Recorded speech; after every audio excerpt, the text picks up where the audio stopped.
Do you know why Vhagar, last of Balerian's kin, wings like shadow, flame like thunder, chose Aemond Targaryen, that half-formed boy with a sapphire for an eye and a soul stitched in scars? They'll say it was blood. The poets always do. Valyrian blood, that sacred nonsense whispered in marble halls by men too afraid to admit the truth, that dragons, like people, do not kneel for blood alone. No, my dear, they kneel for something far older: rage. You see, Vhagar was not some mare in a royal stable. She was war made flesh, fire with memory. The last great monster of an age when Targaryens still walked the sky. She had carried Visenya herself, burned Dawn to its bones, and watched empires wither like parchment in her flame. And yet, for all her glory, the world had passed her by.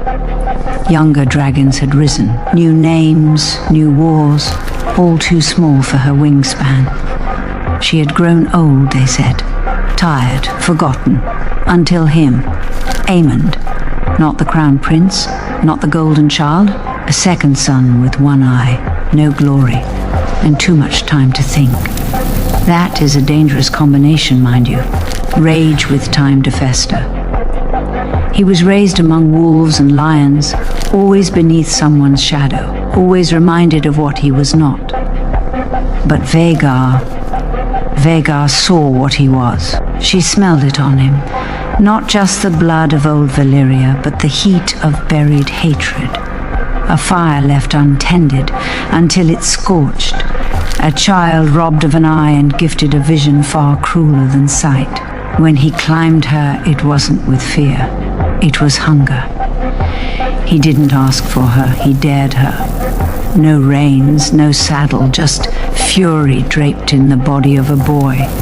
And Vhagar, that ancient she-dragon, recognized it. For what is a dragon, if not wrath made wings? You think she was tamed? That's the lie the small folk tell themselves before bed. That dragons are leashed, that boys ride them like horses. But the truth is far older and far crueler. Vhagar was never tamed.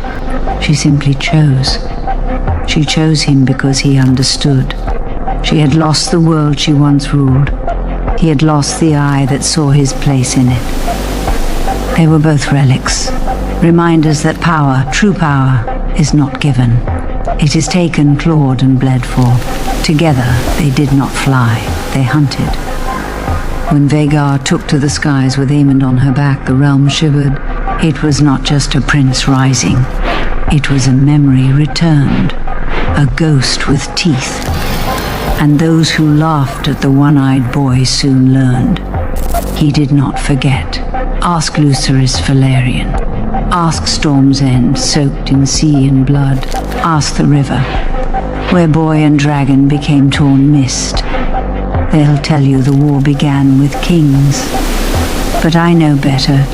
It began the moment Vhagar answered a scream instead of a command. The moment a dragon remembered what it meant to choose. And what of Aemond? Did he think himself master? Poor fool, he never held the reins.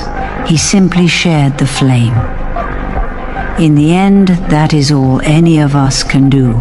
Ride the fire until it turns on us. And dragons, like vengeance, always turn. Oh, they'll sing songs of him, a prince of war, a dragon of death. But behind every ballad is a truth no bard dares whisper. That Vhagar did not serve, she endured. And when her fury found a match, she gave the boy a throne of fire. He wanted a legacy. She gave him ruin. And that, my dear, is the nature of dragons. Not pets, not partners, but reflections.